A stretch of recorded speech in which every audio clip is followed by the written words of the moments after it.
Boa noite, camaradas. Estamos tendo alguns probleminhas técnicos, mas vai dar certo. Tá fazendo o teste, vamos ver se entra agora. Deixa eu convidar a camarada. Deixa eu convidar a camarada do Andes.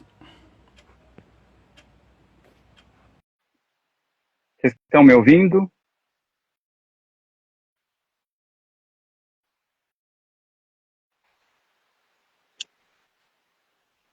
Camarada? Oi, tô te ouvindo. Tá, não está me vendo, né? Não. Vocês, quem está vendo aqui, vê os dois e ouve os dois?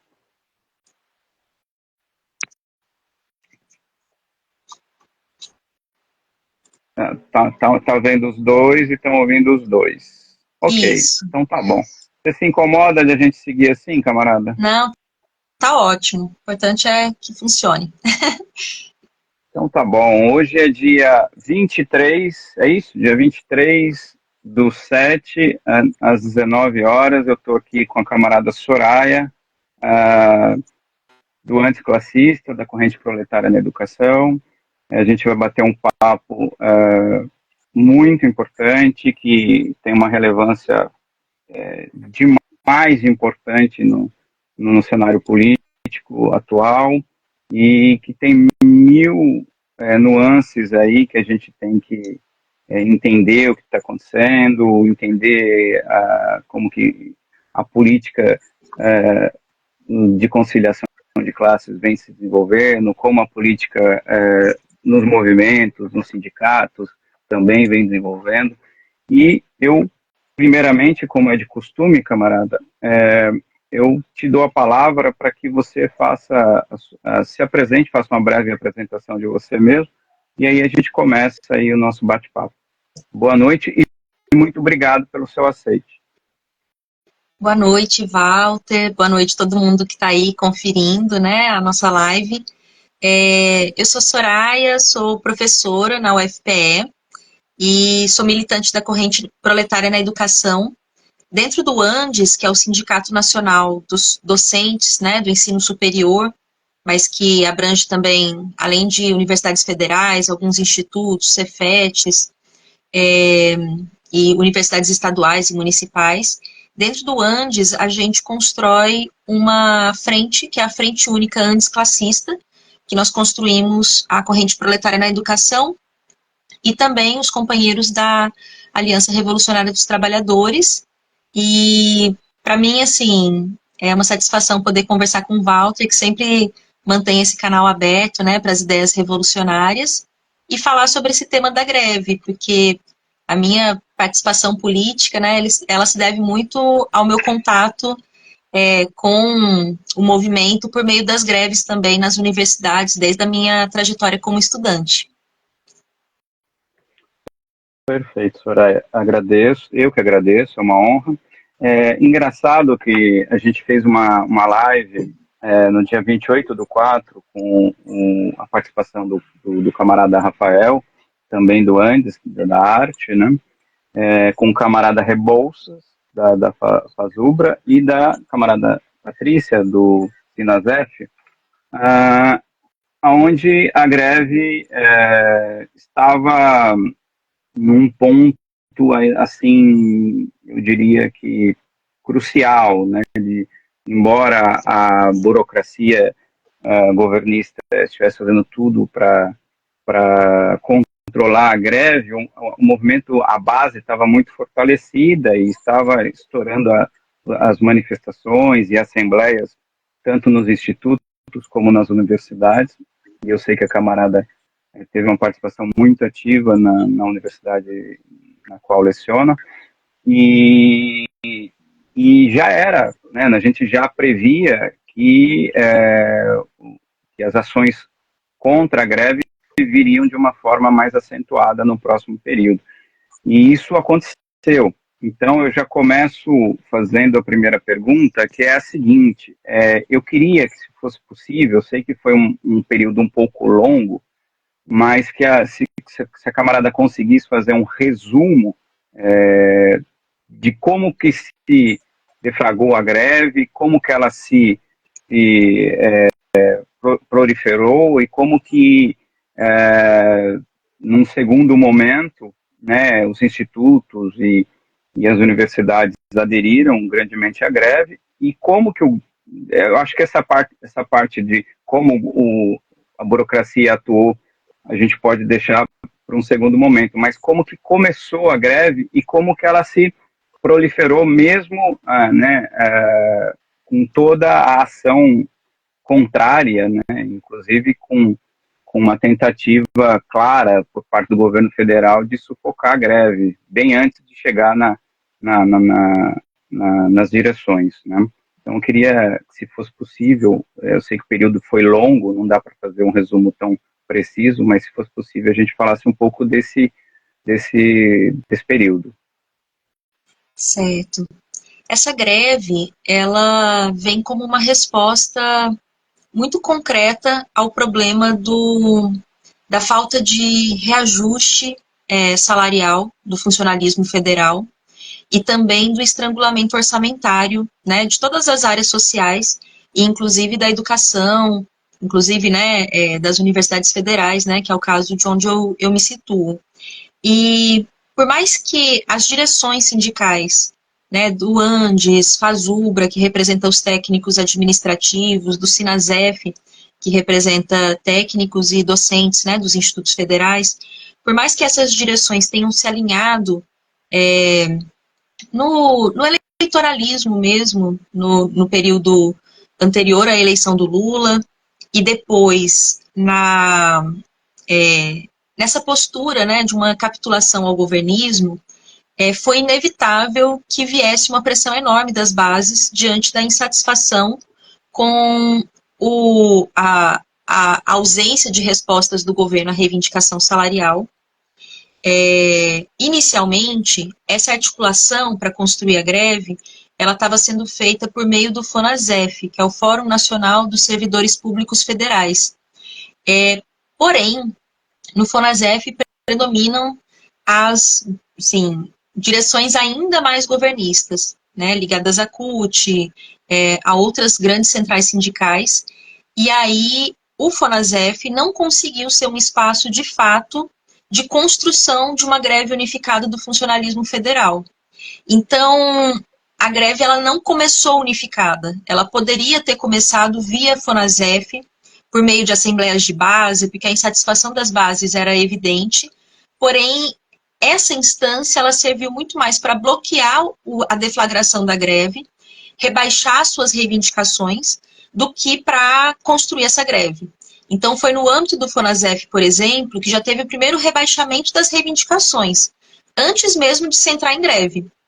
Em julho do ano passado, em 2023, quando foi protocolada, né, a primeira pauta de reivindicação salarial, nossa reivindicação era de 53% até julho de 2023. Depois foi feito um cálculo do DIEESE, dividiu os servidores em 2 grandes grupos, e os técnicos administrativos estavam com uma defasagem de um pouco mais de 50%, e os professores universitários quase 40%. E aí dividiram nesses 2 blocos. Só que dentro do FONASEF, eles já fizeram uma operação para reduzir a reivindicação, o que do ponto de vista de qualquer sindicato classista é um absurdo, né? A gente não tem que rebaixar a nossa reivindicação.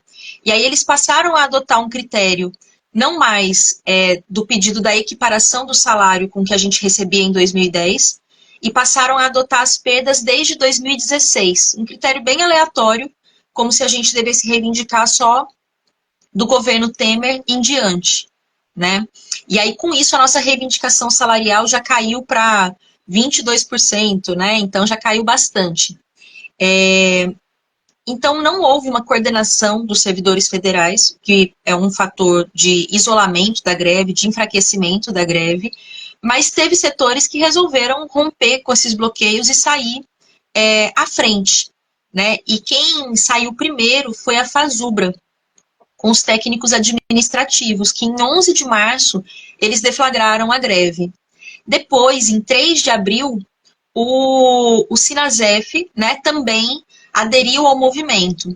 E o Andes, ele teve um percurso em que, antes dos técnicos entrarem em greve, em fevereiro, a gente estava reunido no 42º Congresso do Andes, que aconteceu, se não me engano, de 26 de fevereiro ao começo de março. E no dia 28 de fevereiro, a gente estava reunido nesse congresso e teve o informe da mesa de negociação com o governo, em que o governo mais uma vez insistiu no zero para 2024.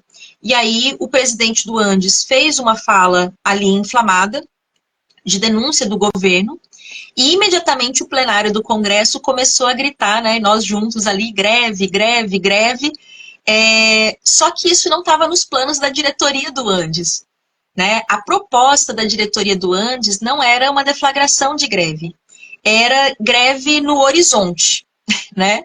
Greve um dia, né? E não tinha essa proposição. E aí foram os setores de oposição dentro do Congresso que falaram, não, greve no horizonte é não greve, né? Porque quando que a gente vai definir isso? Os técnicos já estavam com a data marcada, então as falas foram escalando, né? E isso vinha também dos grupos de trabalho, em que foi feita uma proposição de greve já no primeiro semestre, né? Buscando a unidade com os técnico-administrativos, a unidade da greve da educação federal e buscando também a unidade com a greve do funcionalismo. Então, aí foi escalando esse congresso e em vez do pessoal só gritar greve, começaram a gritar greve já, e a diretoria tentando protelar. A diretoria do Andes, ela é composta por um coletivo que se chama ALB, Andes de Luta pela Base, que é predominantemente, né, dirigido pelo PSOL e também pelo PCB, né, algumas correntes do PSOL como resistência, insurgência. E aí, o que é interessante é que a maior oposição dentro do Andes é o Renova, né, que é do PT. E aí, o que é interessante é que a ALB, né, a diretoria, se juntou com o PT por essa greve no horizonte, que a gente falava, gente, greve no horizonte é não greve, porque vocês vão esperar passar a greve da Fazubra, vocês vão esperar chegar o momento eleitoral, em que a gente sabe que o pessoal vai tudo se dissolver, né, na questão das eleições municipais, e vai deixar a greve para quando? Né? Então, esse greve no horizonte, a gente não sabe se seria no ano que vem, em 2027, não sabemos. Então, no Congresso se aprovou essa greve já no primeiro semestre, né? Teve desprendimentos também, pessoas que são do campo da ALB, do Renova, que acabaram votando junto também, mas a conduta das direções era de não deflagrar a greve. E isso já como um sintoma, né, desse peso do governismo, dessa necessidade de blindar o governo, mesmo que se faça discursos inflamados ou críticas ocasionais. Aí, nessa sequência, depois se deflagrou as assembleias, porque não é o Congresso que decide a greve, quem decide a greve são as assembleias de base, e as assembleias começaram a sinalizar uma disposição de construção dessa greve. Nós tivemos em 10 de abril a reunião do setor das federais, que foi uma reunião que também aconteceu num dia em que teve uma mesa com o governo, e nesse dia o governo fez uma tentativa de impedir a greve dos professores, né, porque pela dinâmica do trabalho nas universidades, mesmo que os técnicos estivessem em greve desde o dia 11 de março, não havia tido uma força para paralisar as aulas. O que paralisa as aulas acaba sendo a greve dos professores. Então, o governo jogou pesado nessa reunião de 10 de abril para impedir a deflagração de greve. Então, ele condicionou a liberação de um reajuste nos benefícios de alimentação, creche, que é algo que não chega aos aposentados, né, que é algo bem limitado, e que ele já tinha prometido sem nenhuma contrapartida. Ele condicionou isso, tentou colocar uma cláusula dizendo que não negociaria, não garantiria isso para categorias em greve. Né, uma ação nitidamente antissindical, né, de um governo cheio de sindicalistas, de ex-sindicalistas, e que foi denunciado e se conseguiu derrubar essa cláusula. Mas ele plantou ali uma semente da divisão, que foi dizer que ele não faria mais a negociação do salário na mesa nacional de negociação permanente, que era uma mesa de todas as categorias do funcionalismo. E ele falou que só negociaria em separado. Então, aí tinha uma mesa dos professores federais, uma mesa dos técnicos, aí mesa né, são dezenas de categorias do funcionalismo. Então, ali o governo conseguiu já colocar um elemento de divisão, né, e isso acabou sendo aceito por algumas entidades que assinaram esse acordo, né, em troca desse benefício de alimentação, mas já colocando esse limite para a nossa greve, né, que já vinha das direções e o governo veio, por outro lado, também colocando esse limite. Então, a greve do Andes, ela foi deflagrada no dia 15 de abril, teve uma universidade, que entrou antes, né, e algumas outras que foram entrando depois, né, então ela começou ali com cerca de 18, 20, agora não me lembro, não, acho que foram umas 22 que iniciaram a greve, mas depois foi tendo um crescente, né, até semanas antes de encerrar a greve, ainda havia universidades e institutos representados pelo Andes aderindo, então ela chegou a ter 64 instituições federais de ensino em greve, isso sem contar, né, as mais de 60 da greve da FASUBRA, as centenas de campi dos institutos federais. Então, se constituiu uma greve bastante forte e que estava em choque com o núcleo da política do governo, que era o arcabouço fiscal. Então, a greve ela estava colocando, assim, colocando em evidência os compromissos do governo com o capital financeiro e que aquela conversa de valorização da educação, de valorização dos servidores, era pura promessa eleitoral, que na prática estava ali agindo, né, para garantir prioritariamente e de forma muito intensiva os interesses do grande capital. Então, acho que esse seria um breve resumo, né, desse percurso de construção da greve.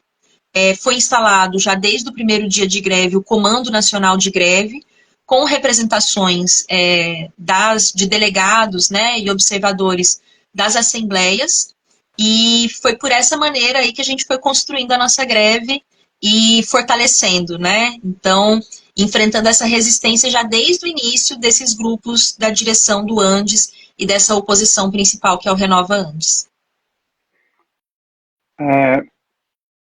Qual foi, assim, você já falou, mas, assim, só para reforçar o estopim, e como que a burocracia sindical, qual foi a prática, né, porque eu tenho que argumentar o porquê que eu estou, né, fazendo refreando a luta ou muitas vezes atropelando, né?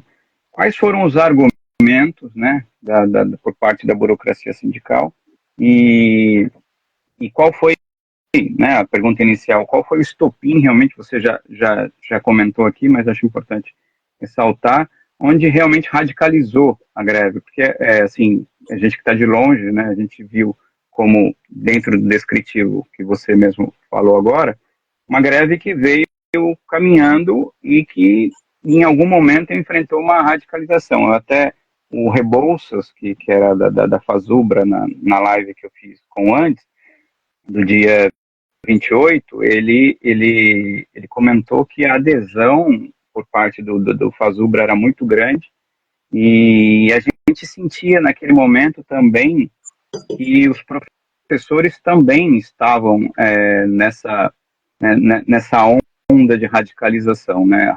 Radicalização no sentido de realmente se colocar à frente numa posição de greve, né? Que até então era meio titubeante. Então, só para não me estender muito, senão fica muita pergunta, daí fica difícil responder. Mas então, quais foram realmente as táticas, né, que a burocracia utilizou, os argumentos que ela utilizou e como ela utilizou isso na prática, né, e qual foi realmente o momento, o estopim da greve? Eu comentei mais sobre as forças, assim, nacionais, mas aí também a realidade local, né, mostrou toda a complexidade aí dessa discussão. Porque além da direção nacional, existem as direções locais, das associações docentes e também até mesmo de sindicatos que não estão mais vinculados ao Andes. Então, tem uma grande diversidade aí nessa base. Eu, por exemplo, eu estou numa universidade, que é a UFPE, e a nossa seção sindical ela é dirigida pelo PCdoB. E é uma seção sindical que ela quer romper com o Andes. Então, ela tenta desvincular para fazer um sindicato puramente local. Em alguns momentos tem o interesse de vincular com o PROIFES, mas não deixa isso muito claro, tal. Então, ela tem essa conduta. Então, aqui foi, assim, um esforço enorme para a gente conseguir deflagrar a greve.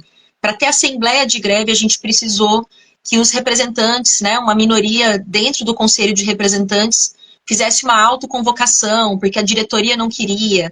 Aí, quando a diretoria convocou, em vez de fazer a assembleia pelos métodos tradicionais, né, de debate, deliberação, fez uma assembleia com um plebiscito online, em que as questões já estavam pré-determinadas. Então, foi uma série de absurdos. E mesmo com todos esses bloqueios, aí nesse plebiscito online, deu, assim, uma quantidade enorme de votantes pela deflagração da greve, né? Assim, uma quantidade imensa mesmo.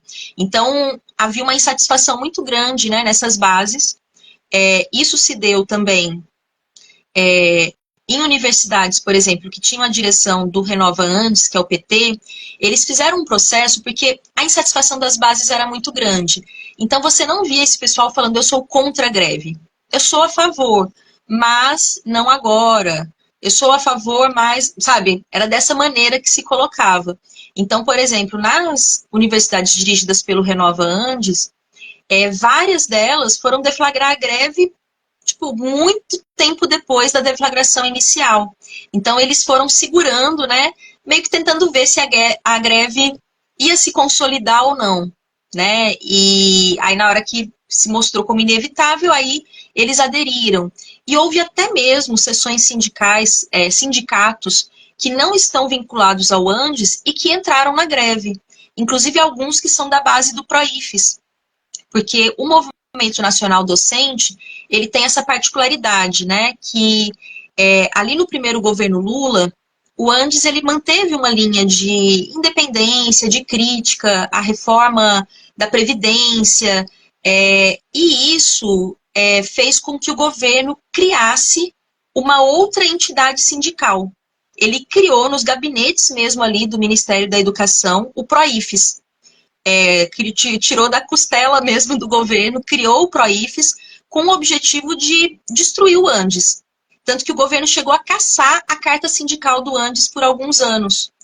E o PROIFES, ele sempre serviu como um braço do próprio governo dentro do movimento, sabotando, fazendo uma série de coisas. E nesse momento, um dos sintomas dessa força da greve foi a rebelião de várias dessas categorias de sindicatos ligados ao PROIFES, e essa rebelião impondo a deflagração da greve e a participação dos representantes desses comandos no Comando Nacional de Greve, né, num processo bastante forte, né?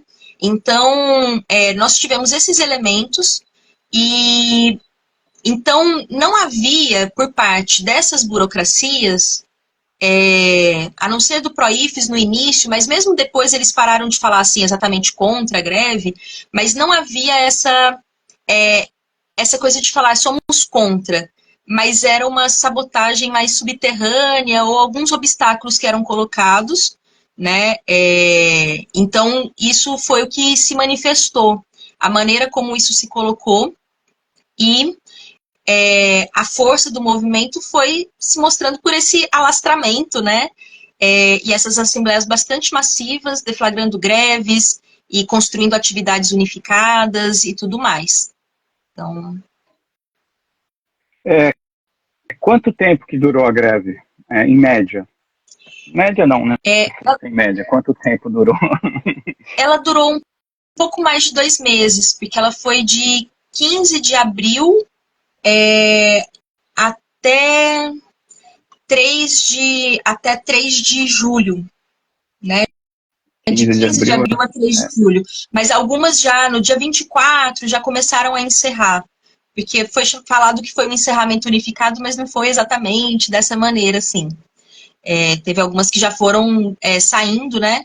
Mas eu acho que ainda uma ou outra permaneceu por pautas locais, como a Federal do Acre, né? Permaneceu um pouco mais, mas a data última do Comando Nacional de Greve foi 3 de julho. E qual que foi a pá de cal mesmo, assim, que os governistas, o que Foi o enfraquecimento da greve ou teve alguma ação específica ou ações específicas na sua avaliação? Esse processo, assim, de desmantelamento da greve, eu pude presenciar porque foram em momentos em que eu estava no Comando Nacional de Greve. Para mim, houve 2 momentos decisivos, assim, né? Um deles foi ali na semana de 21, 22, 23 de junho.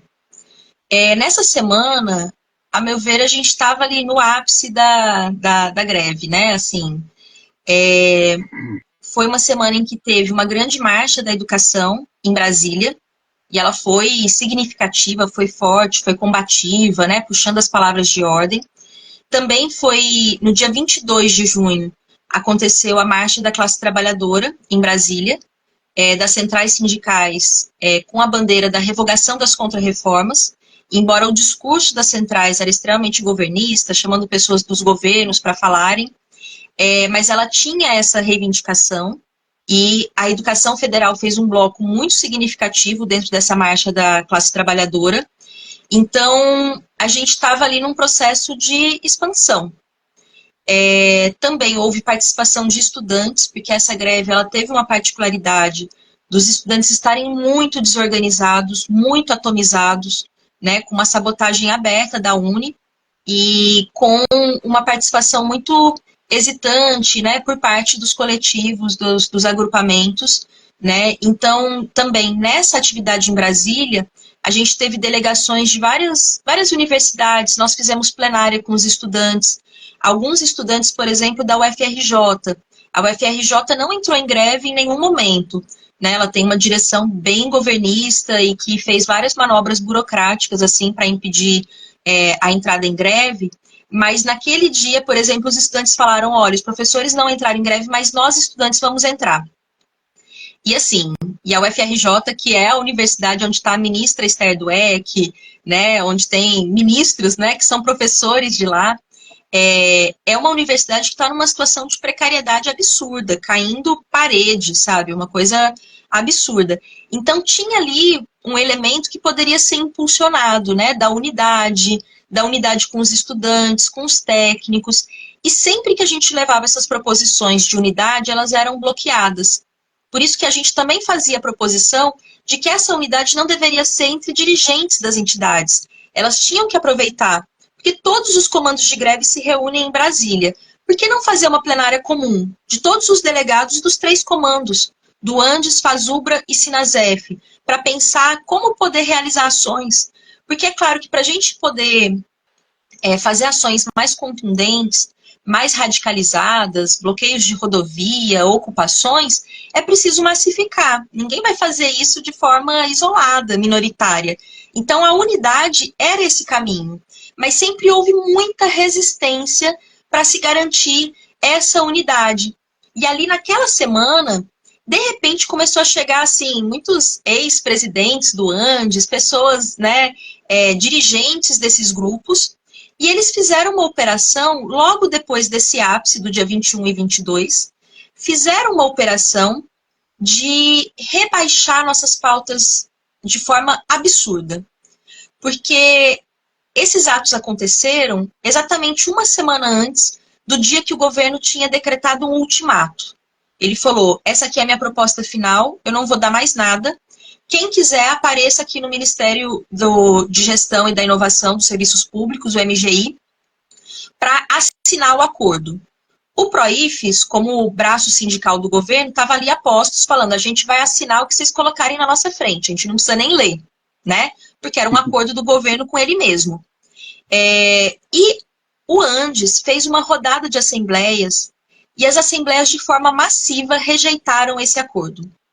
Algumas assembleias colocaram questões assim: a gente poderia reduzir um pouco a reivindicação, né? Em vez de pedir 7% para 2024, né? Já tinha baixado um pouco para 5%, vamos pedir só a inflação. Então, tinha ali algumas assembleias que estavam sinalizando para essa redução. Numa avaliação que, ao meu ver, ela vem dessa falta de confiança na própria luta. Porque é uma ideia assim: se a gente recuar, quem sabe o governo recua um pouquinho. e a gente fica numa lógica meio como se a gente estivesse numa feira, né, negociando o nosso salário, olha, e se eu reduzir um pouco, você dá? E, na verdade, a reposição salarial é um direito de todo trabalhador. E aí, nesse momento, começou a ter uma operação e foi bem nítido que houve uma unidade, né, uma aliança entre a ALB, né, que é PSOL e PCB, essas correntes majoritárias ali do PSOL e PCB, e o Renova. E essa unidade foi para falar assim, na segunda-feira tem a reunião com o governo, a gente tem que mostrar que nós não somos intransigentes e nós temos que levar uma nova contraproposta. Não tinha a menor necessidade dessa nova contraproposta. Essa nova contraproposta ela foi muito frustrante, porque as assembleias tinham rejeitado em peso, né, a proposta do governo, não aceitaram o ultimato do governo, falando que quem dá a última palavra não é o governo, é o próprio movimento. Rejeitaram o PROIFES, porque já sabia que o PROIFES ia assinar, e mesmo assim, falando, nós vamos continuar em greve. E aí eles resolveram fazer o rebaixaço, né? Porque as pautas do movimento era reposição salarial, recomposição orçamentária, respeito aos aposentados, ou seja, não fazer reajustes que excluam os aposentados, garantir a paridade, e o revogaço, né? Além da questão de carreira. O revogaço, ele começou como aquelas grandes reivindicações de revogação das contrarreformas da Previdência, trabalhista, novo ensino médio. Só que ali, naquele dia, eles resolveram abandonar todas aquelas grandes reivindicações e substituir por algumas coisas, assim, muito minimalistas. Algumas normativas, algumas resoluções decidiram tirar da pauta da greve a reivindicação da revogação do novo ensino médio, que é um absurdo, porque estava para ser votado. A nossa greve era uma trincheira, né, em defesa dessas reivindicações. Então, eles fizeram essa operação, teve um procedimento que não sabemos se foi intencional ou não, mas uma sistematização muito defeituosa dos dados, que dava uma impressão de que havia uma autorização para se colocar essa contraproposta, uma sistematização que não distinguia assembleias de entidades em greve ou que não estavam em greve, uma sistematização que pegava, por exemplo, uma seção sindical que falou eu acho que em 2024 a gente pode pedir só a inflação, mas até o final do período, até 2026, tem que garantir a reposição daquele percentual todo que estávamos reivindicando. Eles fraturaram essas propostas e juntaram coisas que não eram compatíveis. Então, isso deu uma impressão ali e fizeram um tipo de trator, sabe? Porque sempre as discussões lá no comando são bastante extensas, até para fazer um texto, mudar uma palavra, e ali eles estabeleceram um critério que eram 5 falas, e depois se votava se teria um novo bloco. A princípio, tudo bem, né? Só que, na verdade, eles fizeram um tipo de bloco para falar, deu 5, a gente já não faz mais discussão. Então, isso fez, assim, com que, de forma muito acelerada, houvesse um retrocesso enorme na pauta.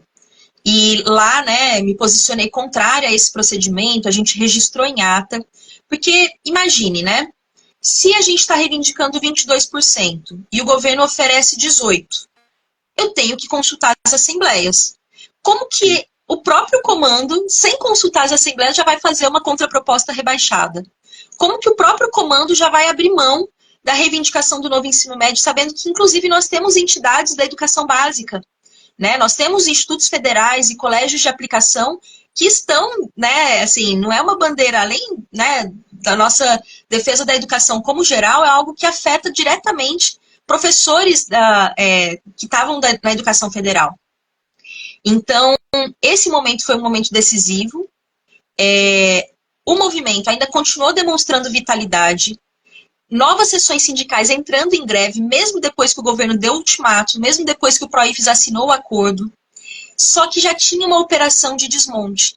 E, a meu ver, essa operação de desmonte, ela foi nitidamente para evitar um maior desgaste do governo Lula, né, porque sempre foi uma greve muito atípica, não tinha coisas assim, Lula, atenda às reivindicações.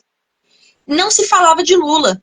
Se falava de Feijó, de ministra Esther, de Haddad, mas não se falava o nome do Lula.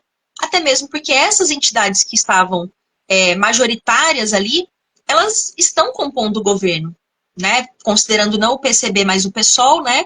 E o PT. Então, no dia 10 de junho, aí Lula chamou para si o ataque ao movimento. Então, quem tinha dúvida de que ele estava atacando o movimento, né? Porque quando o governo decretou aquele encerramento, fez aquela farsa da assinatura com o Proifes, o Feijó, que é um ex-dirigente da CUT, do Sindicato dos Metalúrgicos, que era o negociador, ridicularizou, né, aqueles grevistas. Depois de tudo isso, o pessoal ainda falava, Feijó, o Lula sabe o que você está fazendo, numa ideia como se fosse um mau negociador. E aí, no dia 10 de junho, Lula chamou para si o ataque ao movimento. Ele fez uma reunião com os reitores, o movimento de greve pediu para estar presente, Lula não aceitou, né? O governo não aceitou, mas apesar de não deixar o movimento estar presente, ele mandou recados para o movimento e mandou o seguinte recado: que os dirigentes sindicais tenham a coragem de acabar com a greve. E aí os professores ficaram ainda mais revoltados. Né? A gente teve depoimentos de professores de base mesmo, do Sergipe, no comando de greve, falando que o pessoal ficou com sangue nos olhos ali.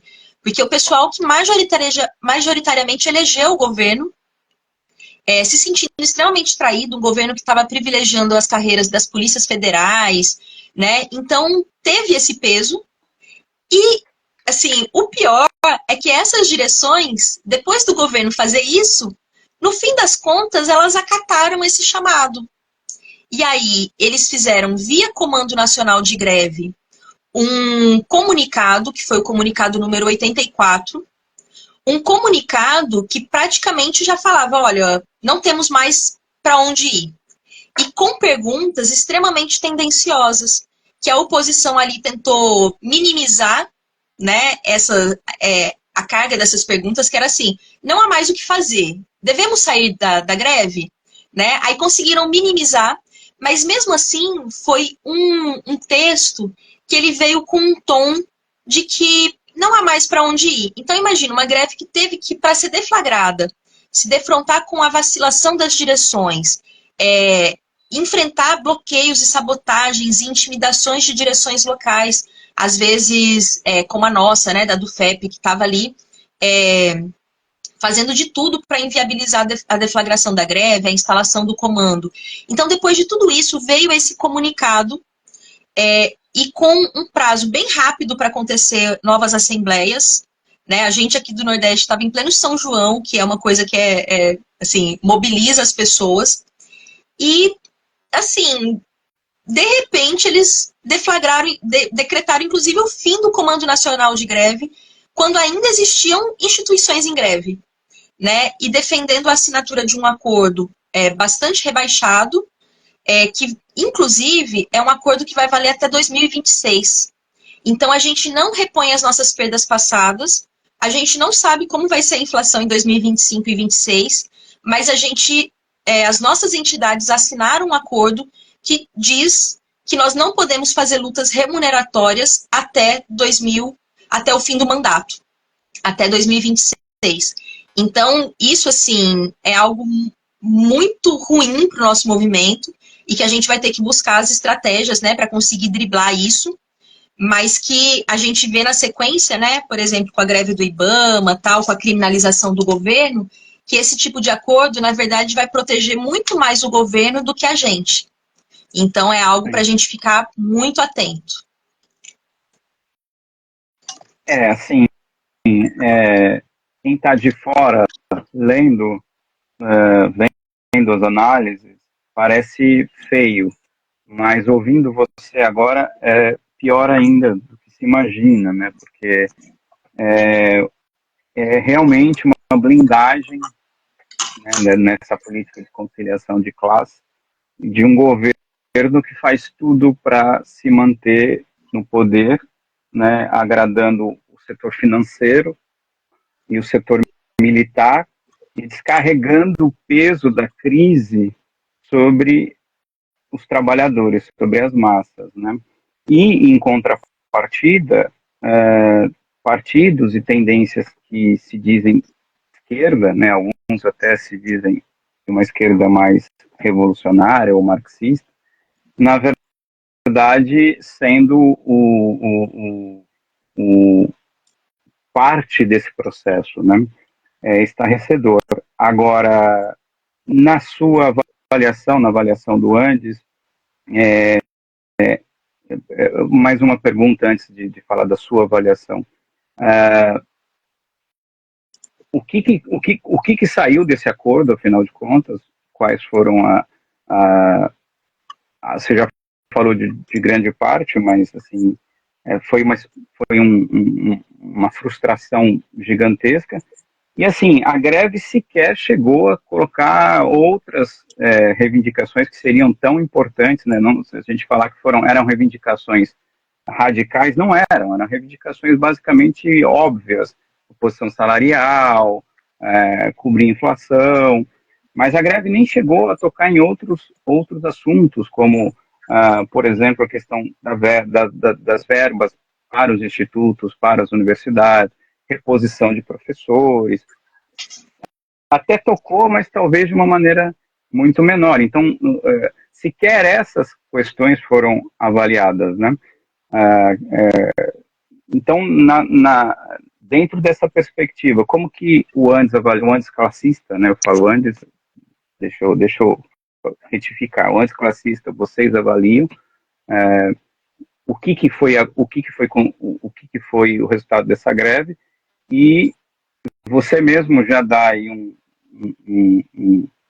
prognóstico, né, de avaliar como que vão ser as próximas lutas, já que foi assinado um acordo draconiano, né, leonino, que protege o governo até o final do seu mandato. Ou seja, nada mais pelego do que isso, né?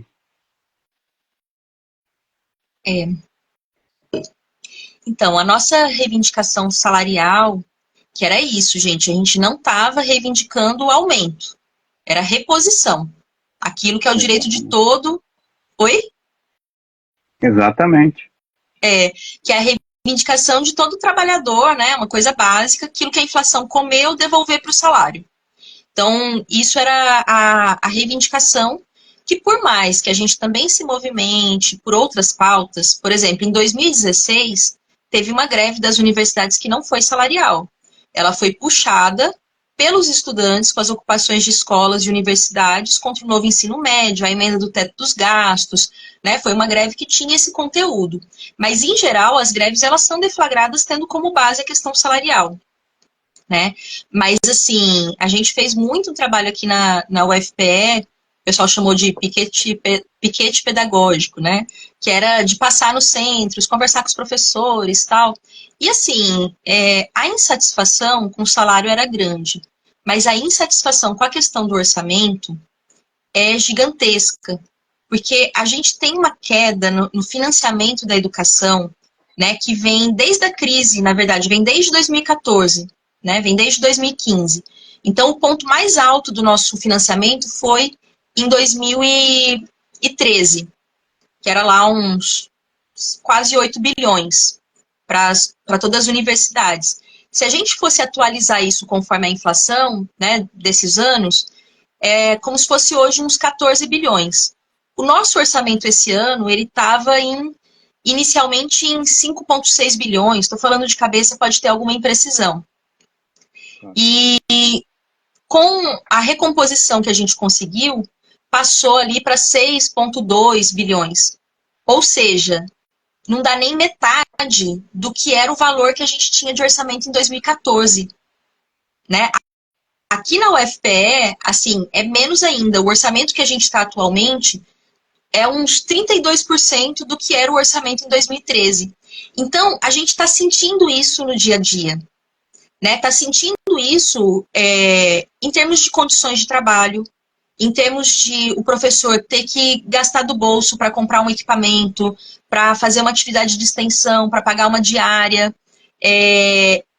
com a falta de técnicos administrativos, né, as condições extremamente precárias, porque os técnicos têm a pior carreira, né, e aí tem uma grande rotatividade, e isso também impactando a vida dos estudantes, com evasão, adoecimento, né, então, assim, a situação do orçamento era imensa.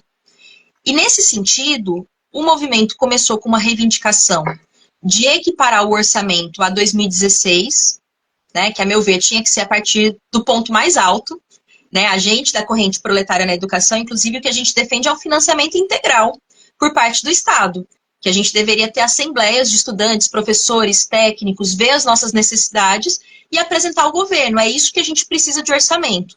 Porque a equiparação com 2013 ou 2016 ainda é parcial, né? Voltar àquela condição não é ainda a condição ideal.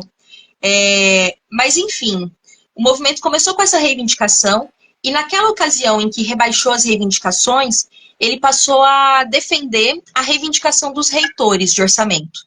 Os reitores, eles reivindicam de forma emergencial que em 2024 o governo liberasse mais 2,5 bilhões para as universidades e 1,5 bilhão para os IFs. 4 bilhões. Sabe quanto que o governo liberou naquele dia 10 de junho? 400 milhões, 10% da reivindicação. Então, assim, com esse valor, tipo, não dá para pagar um mês das contas de terceirizados, manutenção. As universidades estão literalmente sem manutenção de climatização, estrutura, partes interditadas. Aqui na UFPE tem um centro que tem 11 andares, que é o Cefiche. 11 andares não, tem mais ainda. Ele tem uma rachadura de cima e embaixo, né? Então, assim, essa reivindicação, ela não foi atendida, né? Dessa reivindicação, o que nós tivemos foi que o governo devolveu 347 milhões, que ele tinha cortado em dezembro, e aumentou 400 milhões. Só que isso é para 69 universidades, 38 institutos federais, 2 Cefetes e o Colégio Pedro II. Então, isso dá uma mixaria para cada um, né? Então, não houve esse atendimento. Ele anunciou algumas obras, mas de forma muito eleitoreira, que é sem atender as necessidades, né, pensadas junto com a comunidade, mas para ter esse número, né, vou criar mais 100 campos de IFs, vou criar mais 10 universidades, né, então, com isso, e houve a revogação de algumas medidas, como normativas que obrigavam a cobrar o ponto eletrônico de professores da rede da educação básica e tecnológica, técnica e tecnológica, e alguns grupos de trabalho. Então, assim, a greve fez o governo ampliar o que ele estava oferecendo antes da greve? Fez. Mas ela podia muito mais. Ela podia muito mais se tivesse unificado o funcionalismo, se tivesse unificado com os técnicos e os estudantes, né? Se tivesse se mantido firme, se tivesse defendido os métodos de ação direta, né? A gente teria outra condição. E a maneira como a greve foi encerrada, esse desmantelamento, foi com um movimento muito dividido, né? Porque o próprio efeito daquele comunicado já colocou aquela condição daquele mesmo pessoal que estava disposto a fazer a greve e falou, poxa, mas se a direção está vacilando desse jeito, será que a gente consegue algo mais? Né? Então, aproveitar e mandar uma saudação aí para o Antônio Dias, que está interagindo com a gente, né? Então, assim, com certeza a greve poderia ter conquistado mais. E essa interrupção, ela cria dificuldades, porque apesar do pessoal sair cantando vitória e tal, a gente vai continuar com arroxo salarial. A gente volta para a universidade, né? Eu estou dando aula aqui no Recife. Aqui o Recife, mesmo o inverno é quente, né? Assim, e a gente tem no meu centro de estudos, que olha que é um dos mais bem equipados aqui, praticamente metade das salas está com ar-condicionado quebrado. Tem salas novas inauguradas já com infiltração, com rachadura, né? Tudo feito, assim, muita precariedade, né? Então, os aposentados ficaram em 2024 sem nada, porque eles não têm auxílio alimentação, auxílio creche, né? Isso daí é para os professores da ativa, e teve um reajuste ínfimo lá de auxílio saúde, que é assim, uma coisa muito ínfima, né? Então, assim, essa caracterização que a gente faz. Apesar deles colocarem naquele comunicado que o movimento estava fraco, a gente via que o movimento tinha vitalidade e essa vitalidade poderia ser impulsionada, né? Então, agora a gente vai ter, nesse fim de semana, de 26 a 28, em Belo Horizonte, o CONAD, que é um encontro do Andes, e lá a gente vai estar debatendo também esse balanço e as lutas para esse semestre. Porque pensar as lutas para esse semestre, necessidade de lutar, nós temos muitas. Porque o governo, ele, para sustentar as metas do arcabouço fiscal, ele está falando que precisa fazer mais cortes, né? A Haddad anunciou aí um corte de 15 bilhões. Ele fica colocando balões de ensaio, né? A equipe econômica está apresentando para o governo o que eles chamam de um cardápio, de onde ele pode cortar. Então, eles ficam especulando. Será que a gente vai desvincular o piso constitucional da saúde e da educação? Né? Isso num país assim que tem tanta necessidade, né, e que já está tão estrangulado. Será que vai desvincular o valor das aposentadorias e benefícios previdenciários do valor do salário mínimo, que vai atacar, né, aquela população mais pobre que depende da previdência social? Será, voltaram a falar, no cardápio volta a aparecer esse prato aí muito indigesto que é: e se a gente começar a cobrar mensalidade nas universidades públicas?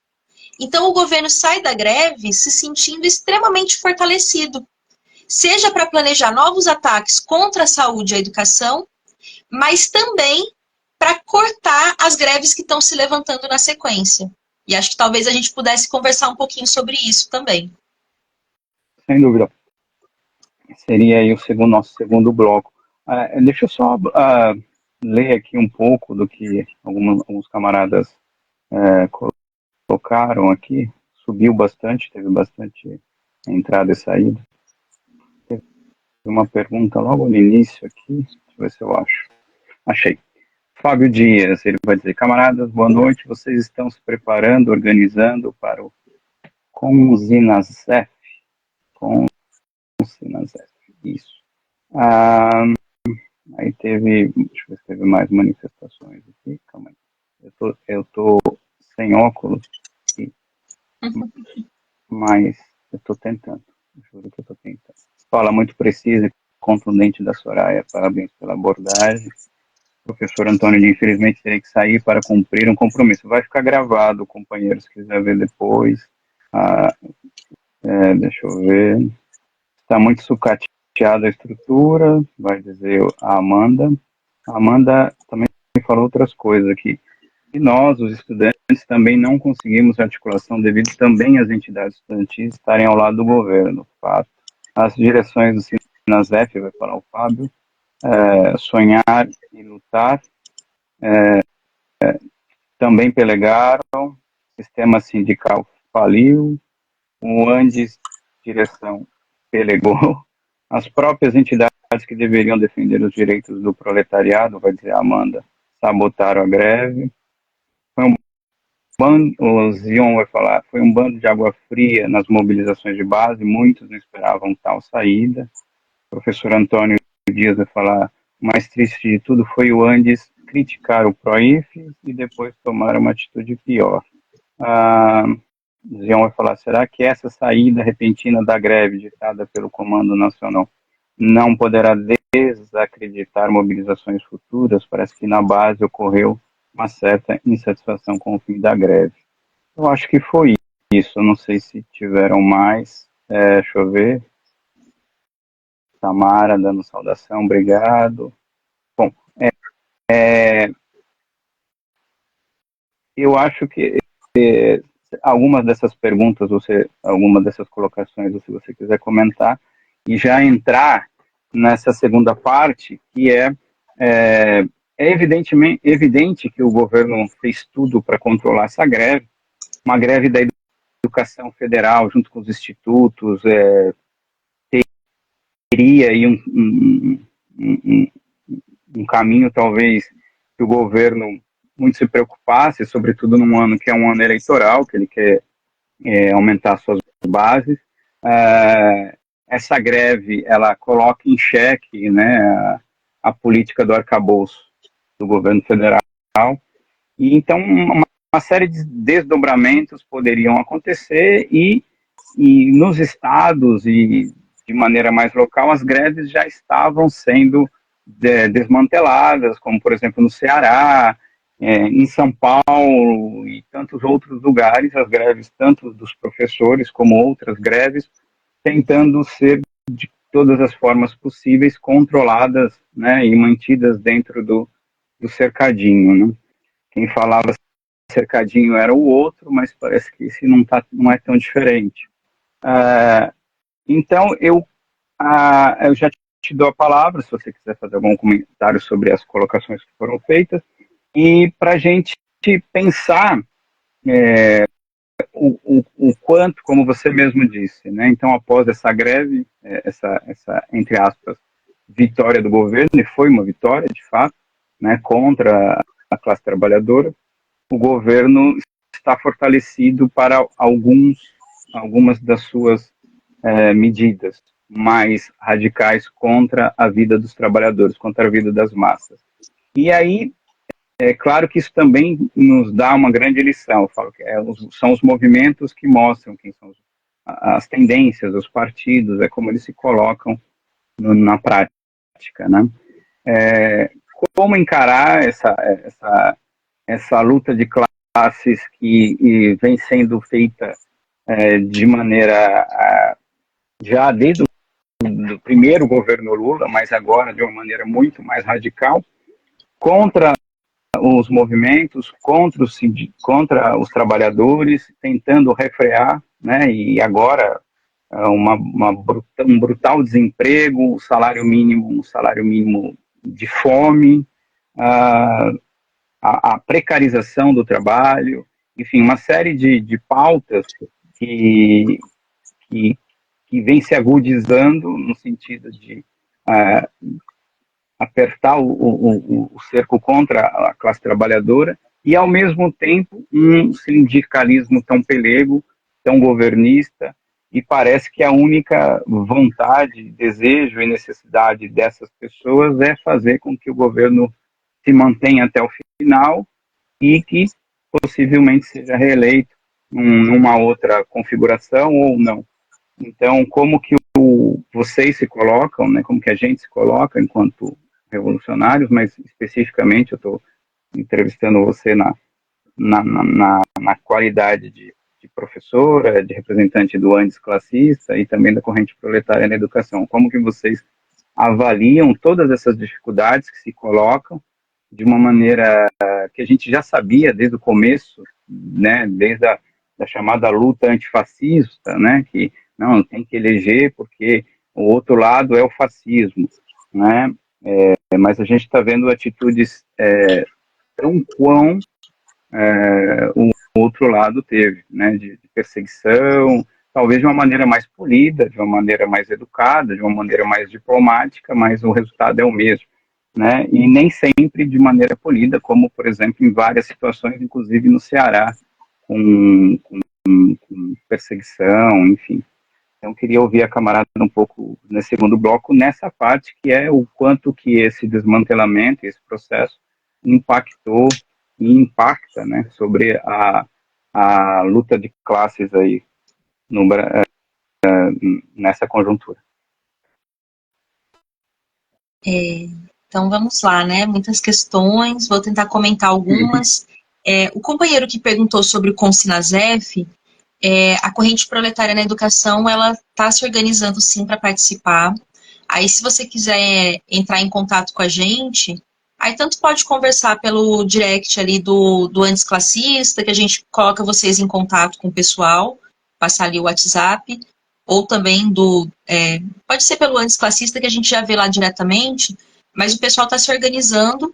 E também, né, dentro da greve, os companheiros da corrente proletária na educação atuaram se contrapondo, né, a esse desmonte, com essa defesa dos métodos da ação direta, da unidade, né, todos esses elementos, assim. Então, foram atuações que a gente teve tanto na FASUBRA, como no Sinasef, como na base do Andes.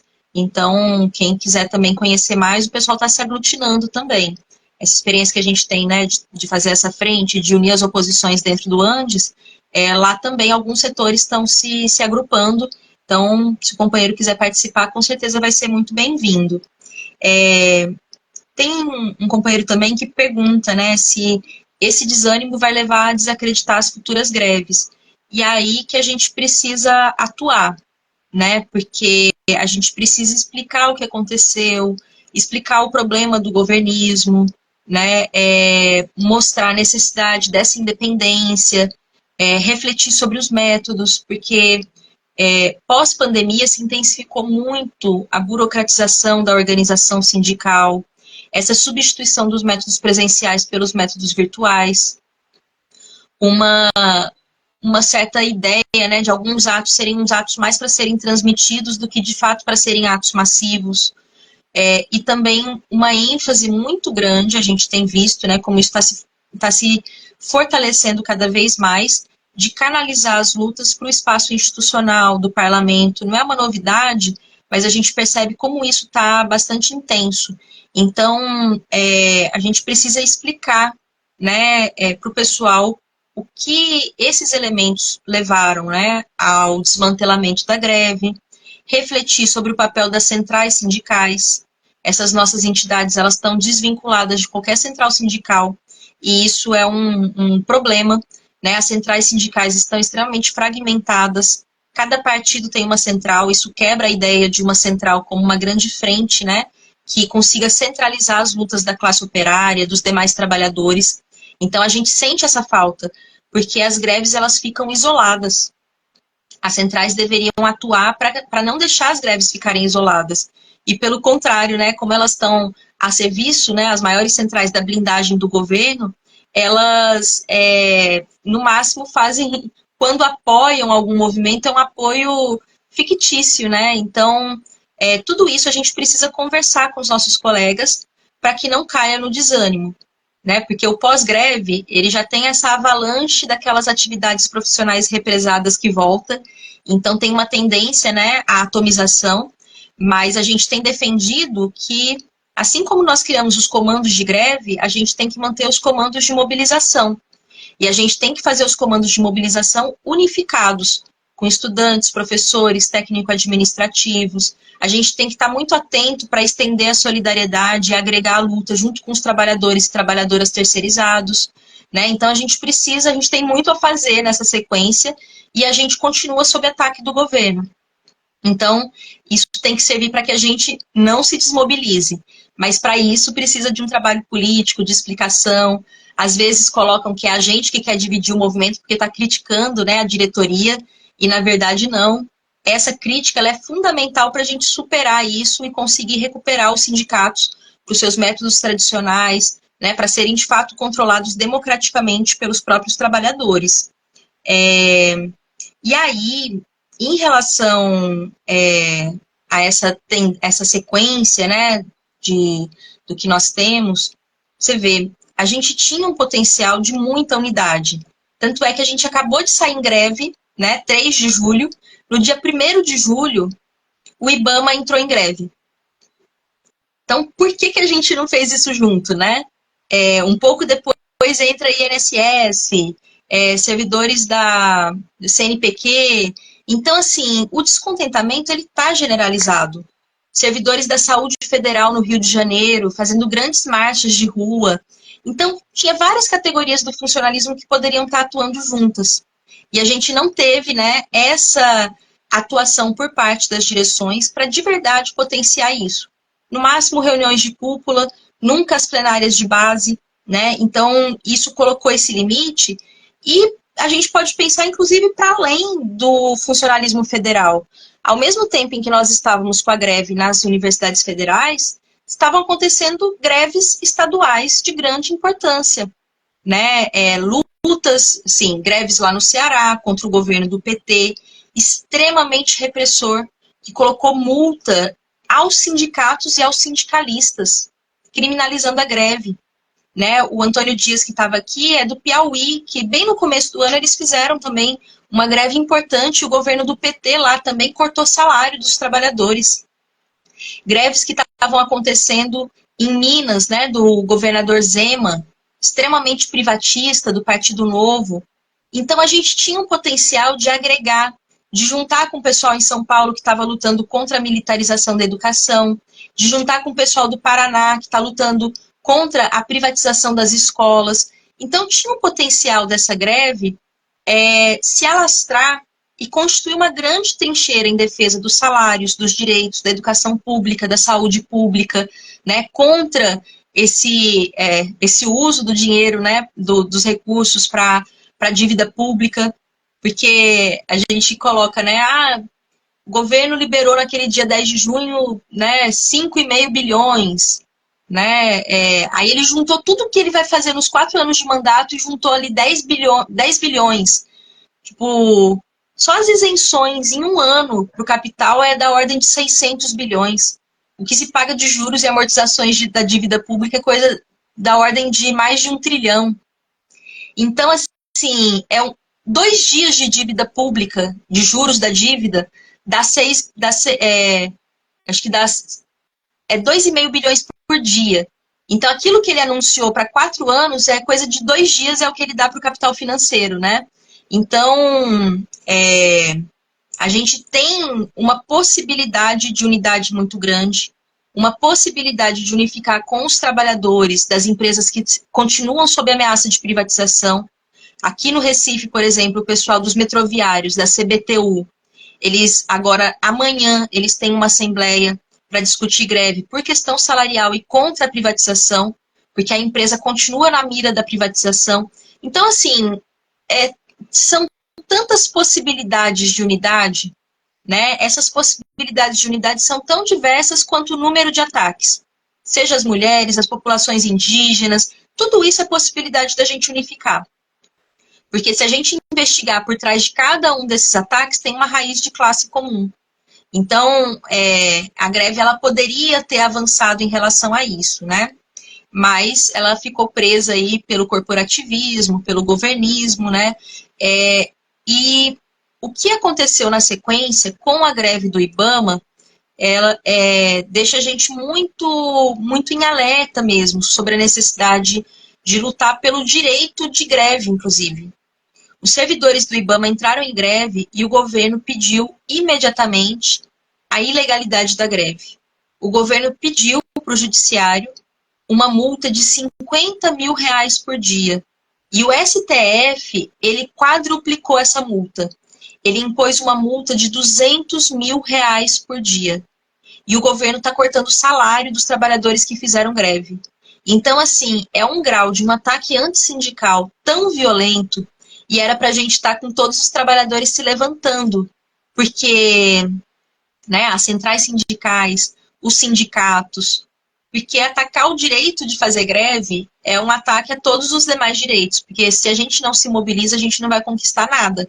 Então, isso tem mostrado bem, né, essa face de um governo burguês, né, que é um governo que é do PT, mas que tem o seu vice, um quadro que historicamente governou o estado de São Paulo pelo PSDB, então que carrega isso.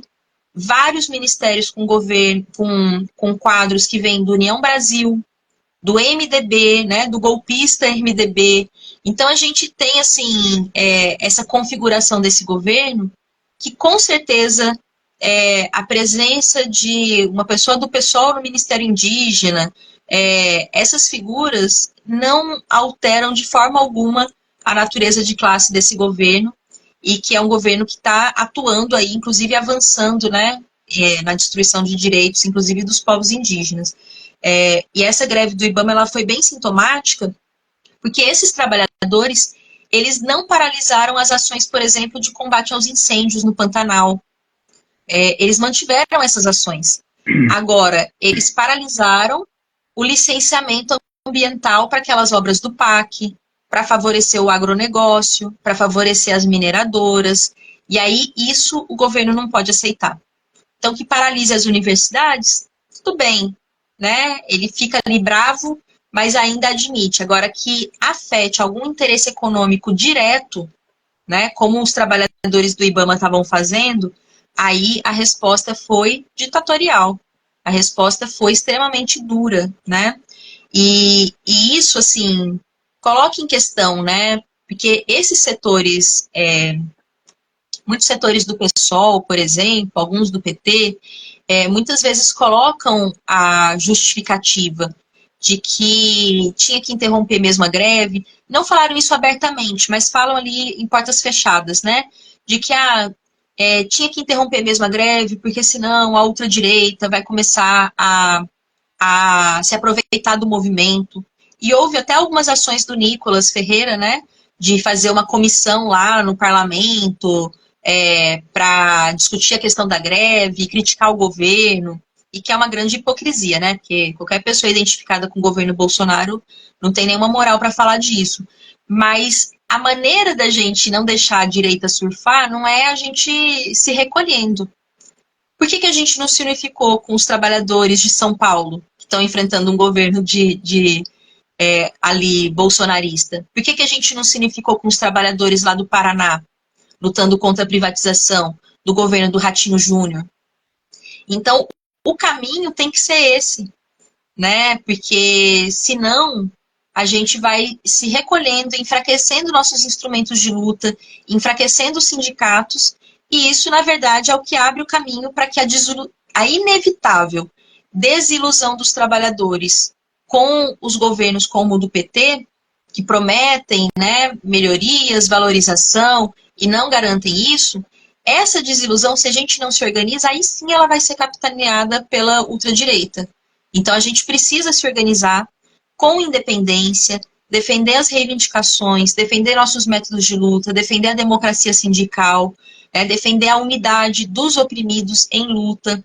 Então isso é fundamental, né? Então é dessa maneira que a gente tem que responder a essa questão, né, da ameaça, do fascismo, como eles colocam, porque sim, nós temos que combater essa ultradireita golpista, mas com os nossos métodos, com a nossa independência. Sem dúvida. Não existe vácuo na política, né? A partir do momento que o que se identifica como um governo de trabalhadores, na verdade, agride a vida dos trabalhadores e não só com relação à greve da educação, mas em geral, né? Ou as pessoas veem que a sua vida não está melhorando do ponto de vista concreto, e o trabalhador sem terra continua sem terra, o trabalhador sem teto continua sem teto, os indígenas, as lideranças indígenas sendo assassinadas e nada acontece. Enquanto isso o governo anuncia que vai liberar bilhões para o agronegócio, o setor financeiro nadando de surfada, ganhando dinheiro, e o povo mesmo numa condição de vida cada dia mais precarizada, fora questões trabalhistas, né, como a uberização, a questão da precarização.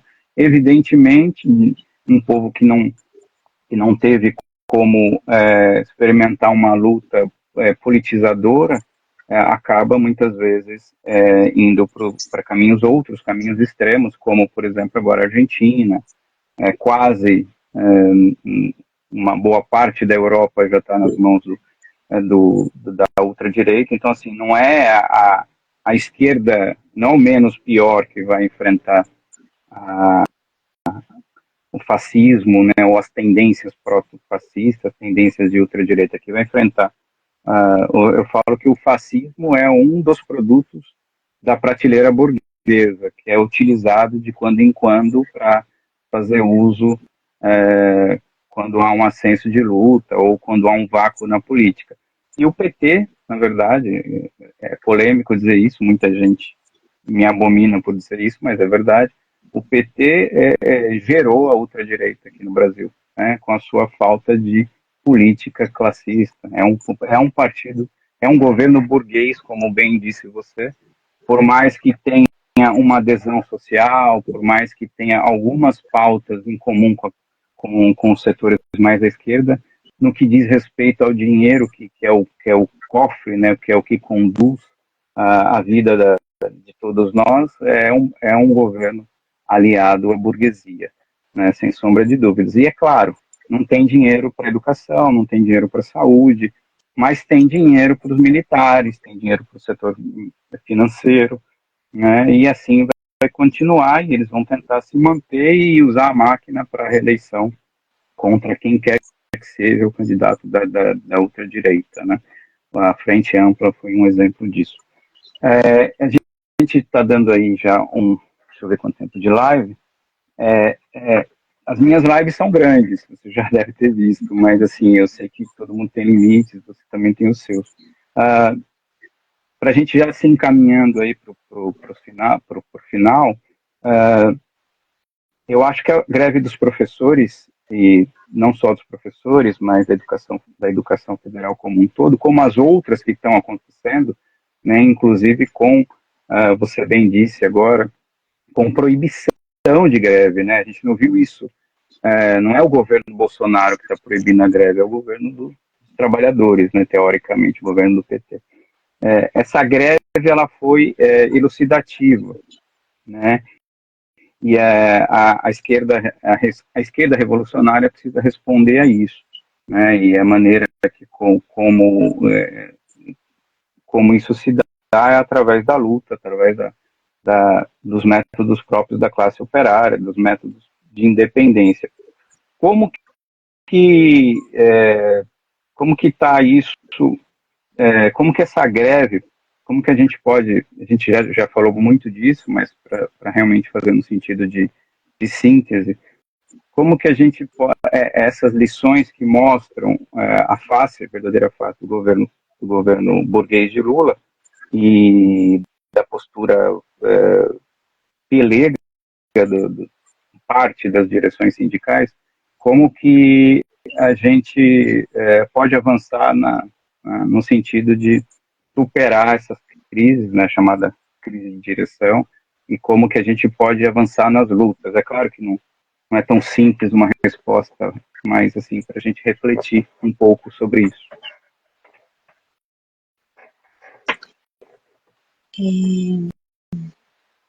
Até tem um textinho do Lenin, né, sobre as greves, e que ele fala justamente isso, que as greves desmascaram os governos, e é por isso que os governos Sim. têm que interromper essas greves o mais rápido possível, né, porque consegue projetar, né, não só o enfrentamento com o setor patronal, né, mas acaba revelando bem mais.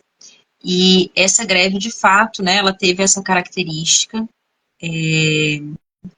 ela colocou uma categoria que tinha se posicionado, né, pela candidatura do Lula, uma categoria em que tem um peso bastante grande, um apoio a essa candidatura, e que foi uma categoria que mostrou essa grande frustração ao perceber, né, a manutenção do arroxo salarial, do estrangulamento do orçamento das universidades, e ao mesmo tempo não é que falta para todo mundo, mas ao mesmo tempo em que ele deu reajustes bastante generosos para setores das polícias, inclusive a polícia rodoviária, e aí o pessoal falava como a gente que elegeu Lula está sendo castigado, enquanto esse pessoal que tentou até impedir a circulação, né, das pessoas no dia da eleição para prejudicar está sendo favorecido.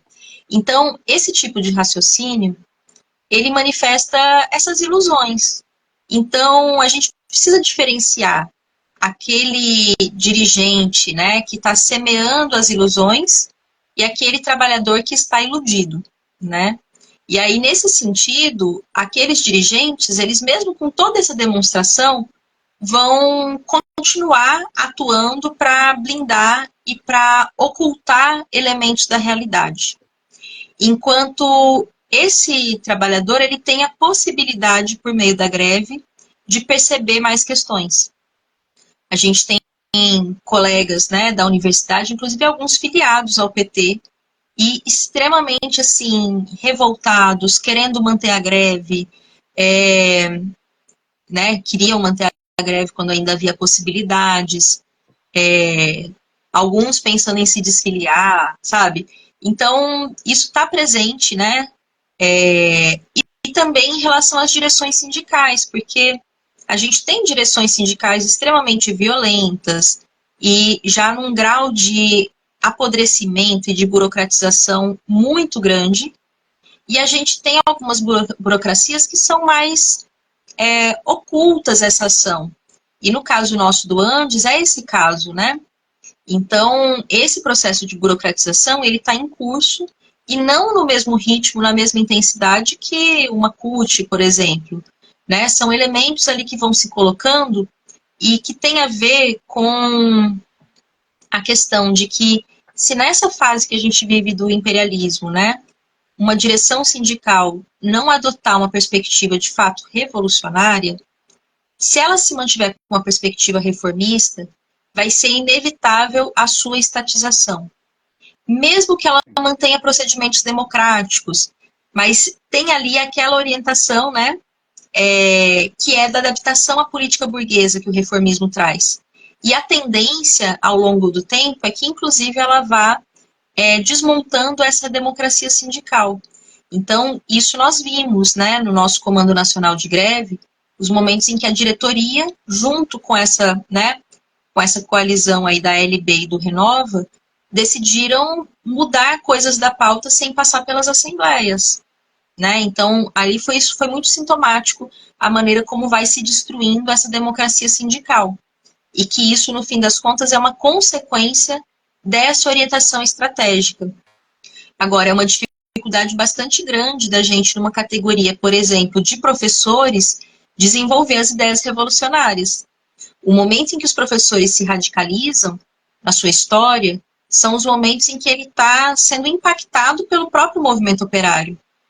A criação do Andes, ela se dá sob o impulso daquelas greves operárias no fim da ditadura, né? Então, a necessidade que a gente tem, né, nós da Frente Única Antisclassista, a gente atua no movimento docente, mas a gente sabe que o movimento docente não é o nosso espaço prioritário de atuação. A gente precisa combinar essa atuação com a atuação junto aos metroviários, junto aos trabalhadores fabris, para que eles consigam se libertar dessas amarras e se colocar em cena. Porque a classe operária, ela não tem se colocado em cena nas lutas, né, nas ruas, nos movimentos. Mesmo quando tem um dia de lutas, nunca para o trabalho fabril, nunca para as fábricas, né? Quando a gente faz um trabalho de porta de fábrica, percebe esse abandono dos sindicatos e centrais em relação a esses trabalhadores. Então, são esses elementos que a gente tem, e também a própria experiência negativa com essas direções não é garantia de que as pessoas vão avançar na sua consciência. É necessário um trabalho ativo mesmo de construir as oposições, de aglutinar as pessoas, de organizar, de sintetizar as experiências, né? Tudo isso é necessário para que a gente não desperdice essa experiência tão rica que a gente teve sob a greve, porque a gente aprende, seja com as vitórias, seja com as derrotas, né? Então, a gente precisa sistematizar essas experiências e dar uma expressão organizativa, né? No Andes, a gente tem procurado fazer isso, procurado aglutinar não só a Frente Única Antisclassista, mas outros segmentos de oposição que na greve também se mostraram defendendo a democracia sindical, defendendo as reivindicações. Então, a gente precisa fortalecer essa atuação frentista também, para potenciar esses campos, né? Tem uma questão aí que está codificada, né, do Adhemar, se você quer o Henrico Bakunin, se quiser que eu leia, viu? Pode ler. Walter, porque ele colocou um monte de abreviatura aqui, né? Então, o Adhemar está escrevendo aqui de Pelotas, né, da UFPEL, e aí ele falou assim, o governo do PT, como Lula e Dilma, eles criaram gerações diferentes entre os docentes das universidades federais, porque tem gente que se aposenta com aposentadoria integral, tem gente que se aposenta com 80% da remuneração, e gente que se aposenta com o teto do INSS. Isso impede de se sentir colegas. Então, o Adhemar está comentando como, assim, as nossas reformas da Previdência que nós tivemos, né, na universidade, em grande medida, elas foram feitas pelo PT, né? Então, a gente foi perdendo esses direitos de aposentadoria e, de fato, nós temos diferentes status aí, né? e com a reforma administrativa que o governo continua planejando, era um planejamento dos governos anteriores, mas continua em cena isso, essa ameaça, com a reforma administrativa eles vão querer radicalizar isso, de criar diferentes regimes de trabalho. E a gente sabe o quanto isso quebra ainda mais a solidariedade interna, né, dentro da própria categoria. Então, a gente precisa estar muito ativo e muito mobilizado, porque são muitas ameaças aí que continuam pairando sobre as nossas cabeças, sobre a universidade pública, sobre, né, todas as áreas sociais, e a gente não tem outro caminho que não seja lutar, né? Se a gente desanimar e se dispersar, eles vão sentindo que não tem resistência e vão impor todas essas medidas. Sem dúvida. Soraya, eu acho que o assunto é muito amplo, muito complexo, né? Teria muitas nuances que a gente poderia estar abordando. O espaço é seu, sabe? O Andes já veio aqui 2 vezes, 2 camaradas do Andes, Gisele e o Rafael, com os outros camaradas, o Rebouças e a Patrícia. Sempre que vocês quiserem, aqui, essa pessoa humilde que vos fala está de portas abertas. Eu acho que a gente tem uma longa batalha pela frente, e uma dessas batalhas ela é de narrativa ideológica, e a gente tem uma esquerda que está, uma grande parte dessa esquerda que está adormecida e que ainda está cheia de ilusões na democracia burguesa, acredita que se pode avançar na democracia burguesa, mesmo contra todos os resultados que aí mostram o contrário. E que bom que tem uma entidade importante como é dos professores, que não ocupa um papel central na produção social, mas que ocupa um papel de narrativa, um papel ideológico, e que surge um anticlassista como vocês para, de alguma maneira, fazer uma voz destoante, mesmo que com poucas forças, mas tenho certeza que com muita vontade, né? A gente acompanhei um pouco pelo Instagram as suas participações e dos outros camaradas, assim,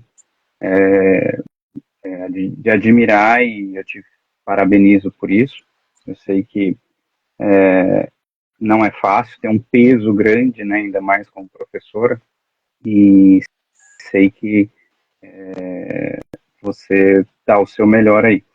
Eu deixo essa parte sem fazer nenhum tipo de pergunta para suas considerações finais, e aí depois eu volto para a gente se despedir, e aí a gente encerra a live. Só para quem está assistindo essa live e não conhece, se inscrevam no YouTube. Essas lives estão ficando todas no YouTube do Walter Ponto. Ela também vai ficar no Instagram, e eu vou compartilhar com os camaradas do Andes. Então, vocês podem ver lá, pode ver no Andes, como pode ver no YouTube também. E quem puder ajudar a divulgar, acho que tem um rico material aí para que a vanguarda, chamada vanguarda, tem que se educar. Né? É a vanguarda que vai responder à crise de direção. Então, eu deixo essa parte final para suas considerações finais, camarada. Agradeço pelas palavras, viu, Walter? E a gente, né, também do Partido Operário Revolucionário, sempre tem participado aqui também, né, então é um espaço importante.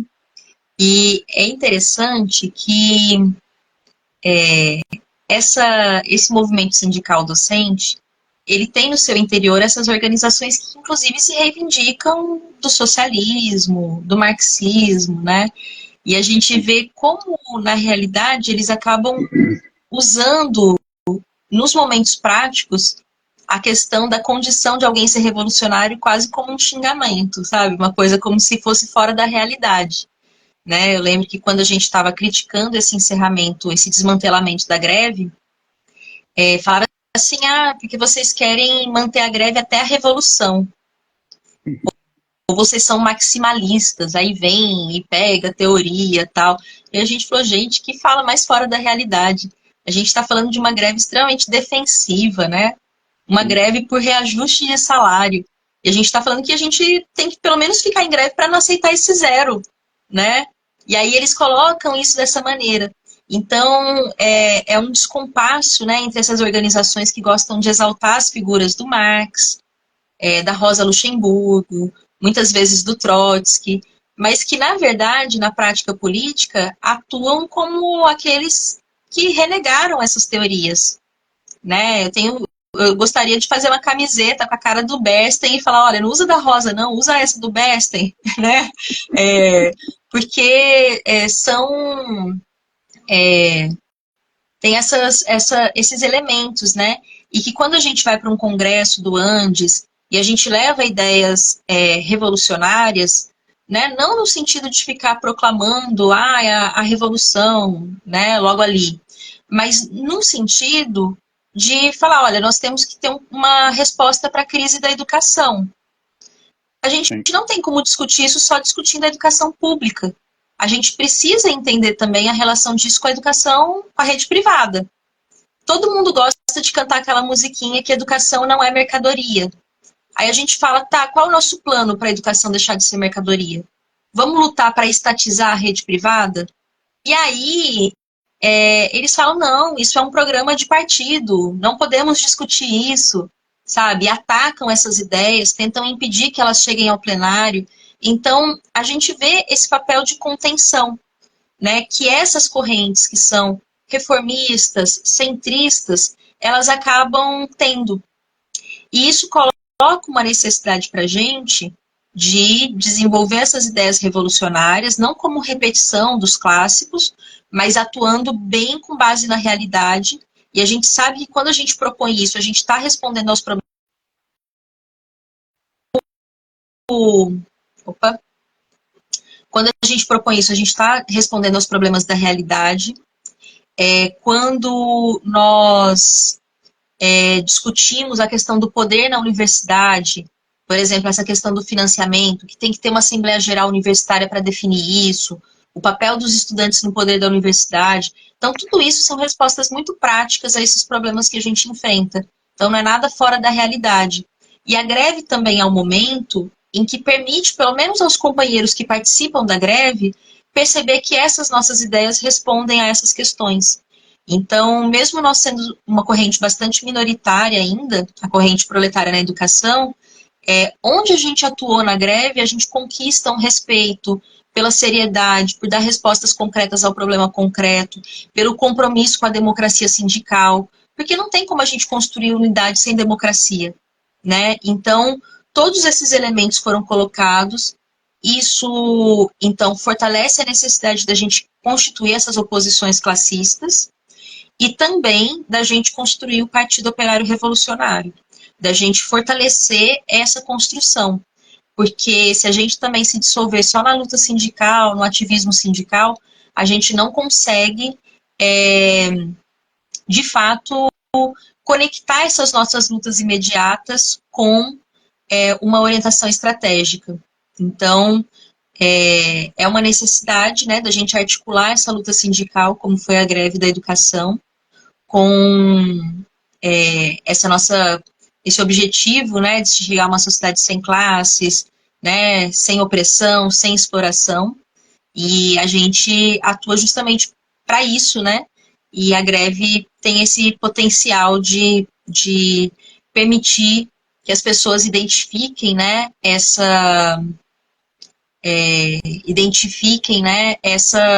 também essas oposições que estão atuando e as necessidades que a gente tem de recuperar essa democracia sindical. Eu falei que eu não ia fazer nenhuma pergunta, mas só uma pergunta, porque é referente ao que você falou, né? A gente colocou na sua apresentação integrante do Andes e da corrente proletária na educação. Então, para quem não sabe o que é a corrente proletária na educação, eu queria que se você pudesse fazer um breve descritivo. Sim. A corrente proletária na educação, ela é a corrente sindical do Partido Operário Revolucionário que atua no movimento sindical da educação.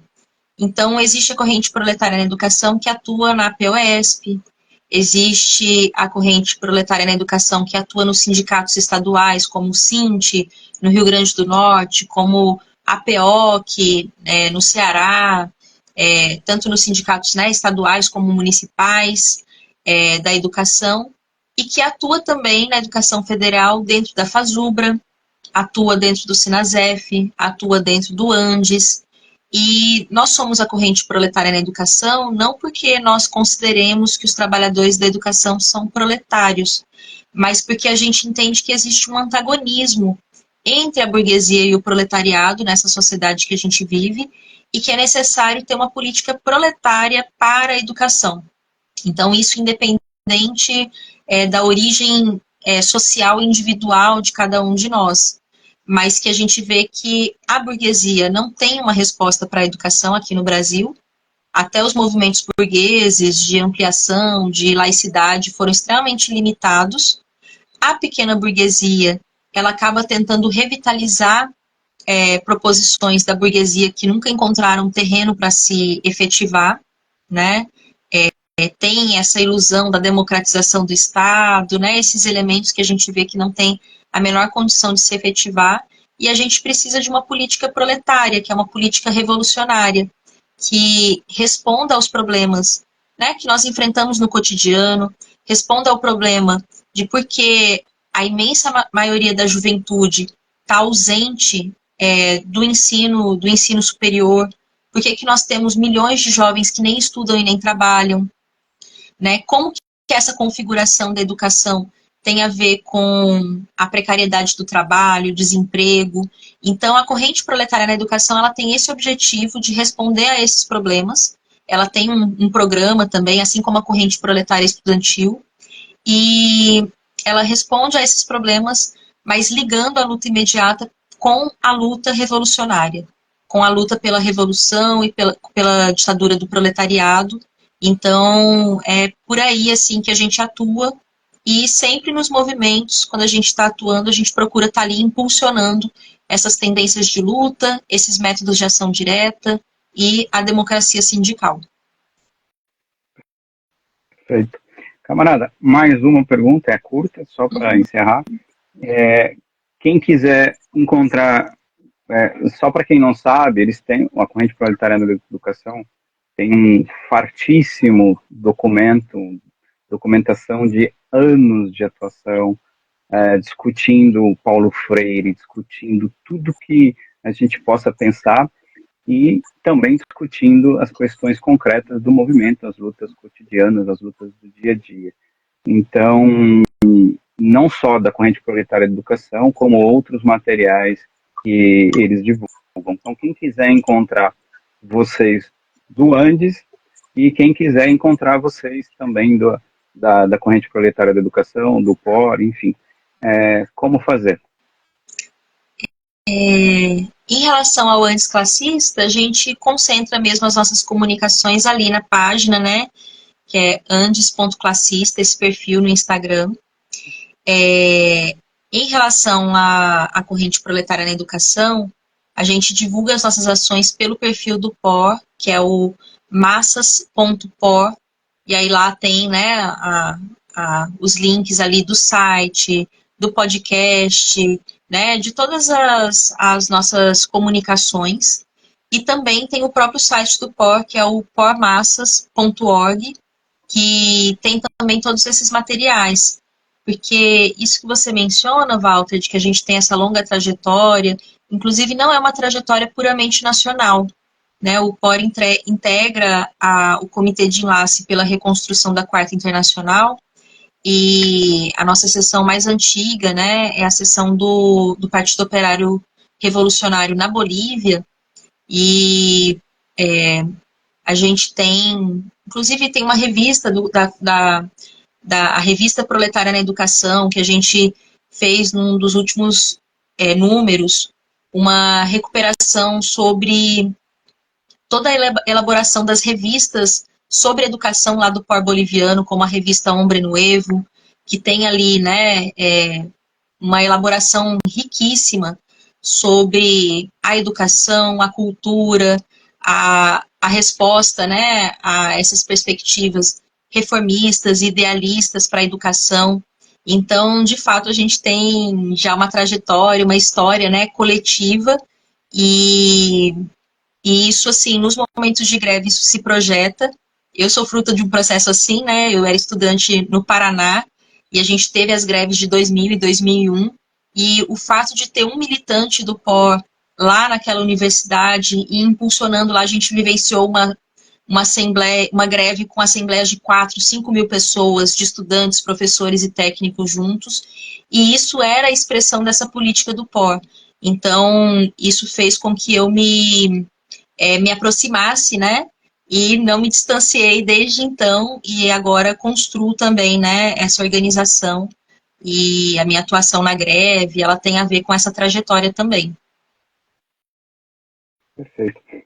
Eles têm um riquíssimo, eles têm um bilhão de folhetins, todos eles fazem uma análise e balanço, mas eles têm também uma reunião de livros que eles lançam, né, de quando em quando. Acho que o último agora foi sobre a história do Poro, da Palestina, eu não sei bem, mas é mais ou menos assim os livros deles, né? São calhamaços, né, muito bem feitos. Então, quem vai ver essa live agora já conhece, perfeito, mas quem não conhece, procure os camaradas, são camaradas que eu tenho a máxima simpatia e respeito, e, e vamos construindo essa luta, né, pela destruição do que nos oprime, que é o capitalismo.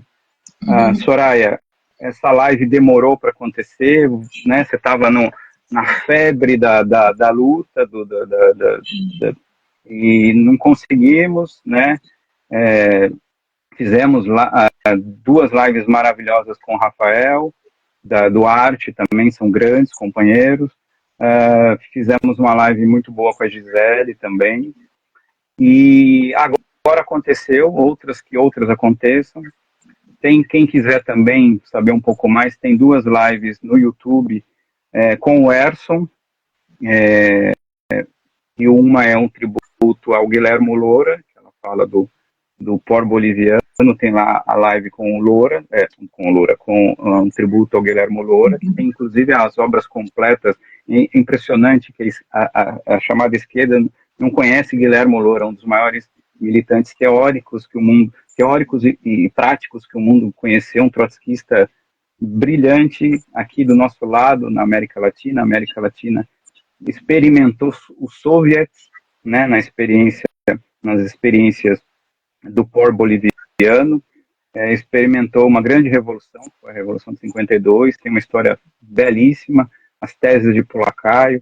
Então, assim, recomendo vivamente que estudem esse farto material, procurem os camaradas. Eu agradeço, estou muito lisonjeado, sempre que eu recebo alguém de vocês, eu me sinto muito contente, e esse espaço é de vocês. Eu encerro com você. Depois que você falar, eu vou dar só um tchau, vou encerrar a live, eu vou deixar em colaboração no perfil do Andes, e também vai ficar amanhã ou depois vai estar no YouTube essa live. Quem puder, se inscreva lá no YouTube e ajude a divulgar esse material que a gente humildemente produz aí. Obrigado, Soraya, deixo com você a sua despedida. Certo. Samara comentou aí que a gente já está com o folheto sobre os 110 dias de greve, que é o folheto que os companheiros da Federal do ABC fizeram sobre a greve da Fazubra, né? Então, que foi uma greve ainda mais longa, né, do que a das universidades, dos professores universitários. E a gente está com esse material também, que agora a gente está no CONAD, né, divulgando esse texto. Então, quem quiser pode entrar em contato. E assim, demorou para acontecer, de fato, porque estava completamente inviável, né, pela a necessidade da gente participar da greve em nível nacional, do Comando Nacional, e ao mesmo tempo tendo uma situação local em que a gente estava sob um ataque, assim, da diretoria da Dufep, do PCdoB, inclusive com ameaças de criminalização da gente, assim, um ataque muito grande mesmo, censurando os materiais do comando de greve. Então, a gente estava num ritmo frenético, e aí ficou inviável de fazer essa conversa antes. mas acho que é bom também ela estar acontecendo agora, né, quando a gente pode fazer um balanço de conjunto e também pensar as perspectivas aí, né, da sequência que a gente precisa dar às lutas em defesa do salário, dos direitos, e também da educação pública. Então, agradeço demais, Walter, uma satisfação poder conversar com você e com certeza vamos ter outras conversas, sim. Eu que agradeço. Obrigado, camarada. Obrigado a todos que ficaram aqui. Obrigado às perguntas. Desculpa algum que passou. O meu óculos quebrou. Na tela, assim, eu tô com alguma dificuldade. Preciso refazer meu óculos, mas eu já tinha dificuldade com óculos também, então me perdoem. Sigamos, como eu sempre digo, Palestina livre, pelo fim do capitalismo, lutemos com muito afinco. Nós somos ainda as vozes que não conseguiram se propagar, mas nós estamos lutando para que essas vozes se propaguem. Né? O capitalismo não é eterno, mas também não é um determinismo que ele vai se autodestruir, ele vai destruir todos nós antes de se destruir. Então a gente não pode deixar que isso aconteça. Lutemos pela revolução proletária, pela ditadura do proletariado e sigamos firmes e fortes. Obrigado, Soraya, obrigado a todos, uma boa noite e vamos que vamos. Sigamos. Um abraço. Tchau, tchau.